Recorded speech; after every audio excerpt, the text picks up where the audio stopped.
के मन में गुस्सा का भाव बिल्कुल समाप्त हो जाएगा।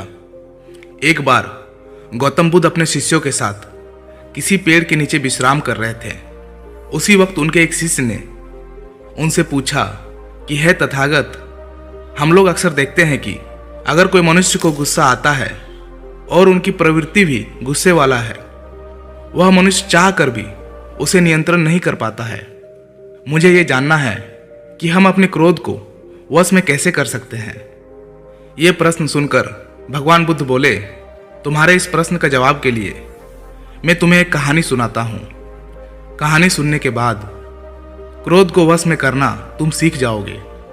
इसके बाद गौतम बुद्ध ने कहानी सुनाना शुरू किया और बोले कि एक गांव में झगड़ालू औरत रहा करती थी। उनकी सबसे बुरी आदत थी कि वह छोटी छोटी बातों पर गुस्सा हो जाती थी और इसी वजह से अगर उसे कोई कुछ बोलता या टोकता तो वह उन्हें गाली देती और अपशब्द वाक्यों का प्रयोग भी करती। लेकिन कुछ समय के बाद जब उस औरत का गुस्सा शांत होता तो उसे अपने किए पर अत्यधिक पछतावा होता। उस औरत के ये गुस्से वाले स्वभाव से उसके परिवार वाले बहुत परेशान थे। यहाँ तक कि उसके आस पड़ोस भी उसे कोई पसंद नहीं करते थे। ये बात उस औरत को समझ में आती, लेकिन क्या करती बेचारी। वह क्रोध को नियंत्रण करना तो चाहती है, लेकिन चाह कर भी नहीं कर पाती। कुछ दिनों बाद एक भिक्षु साधु उनके दरबार में आया और साधु को भिक्षा देने के बाद वह स्त्री उस साधु महाराज को अपने दुखी मन से उन्हें कहती कि हे महाराज, मेरा मन का प्रवृत्ति बहुत गुस्सा वाला है।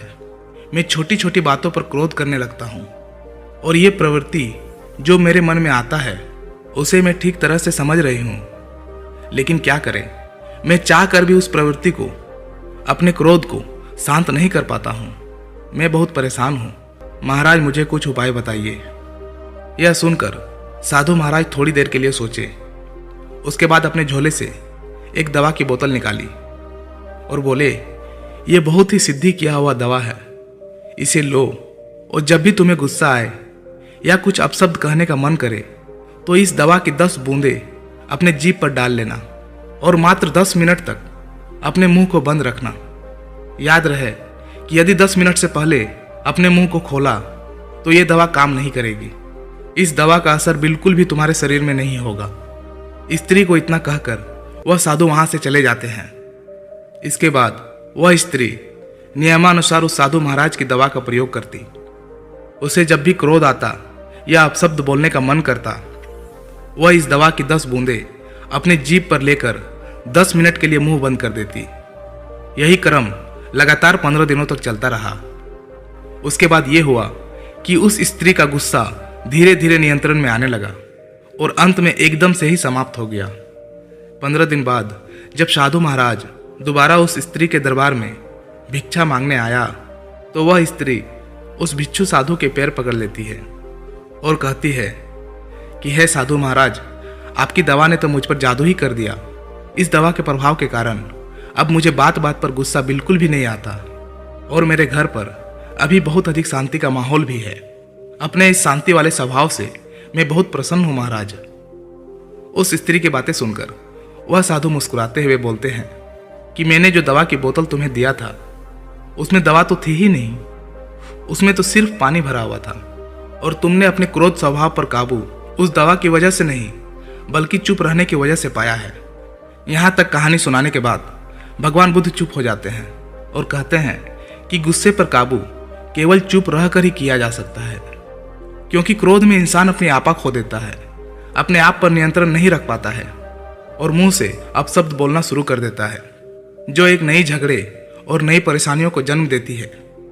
इसीलिए जब भी क्रोध आए तो क्रोध के समय मौन धारण कर लेना ही क्रोध को वश में कर लेने का एकमात्र उपाय है। दोस्तों, हम अक्सर अपने लाइफ में छोटी छोटी बातों पर गुस्सा करते हैं और बाद में पछतावा भी होता है कि मुझे ऐसा नहीं बोलना चाहिए था, मुझे ऐसी नहीं करनी चाहिए थी।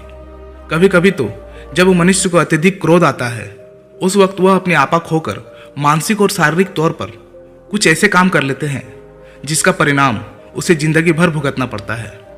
क्रोध तो केवल कुछ समय के लिए होता है और अगर उस समय अपने आप को शांत रख पाएं तो हम अपने लाइफ के बहुत से झगड़ों और प्रॉब्लम्स को शुरू होने से पहले ही समाप्त कर सकते हैं। इसीलिए अब से जब भी गुस्सा आए तो कोशिश कीजिए मात्र 10 मिनट शांत होने की, नहीं तो 10 मिनट मुंह में पानी वाली दवा डालकर शांत होने की कोशिश कीजिए, जिस तरह साधु महाराज ने स्त्री को बताया था। दोस्तों, वीडियो कैसी लगी कमेंट बॉक्स पर लिख कर जरूर बताइएगा, और आप किस तरह सोचते हैं, क्या सोचते हैं, कमेंट बॉक्स पर जरूर लिखिए। और इसी तरह के मोटिवेशनल वीडियोस पाने के लिए चैनल को जरूर से जरूर सब्सक्राइब कीजिए। फिर मिलता हूँ कोई नेक्स्ट वीडियो में, तब तक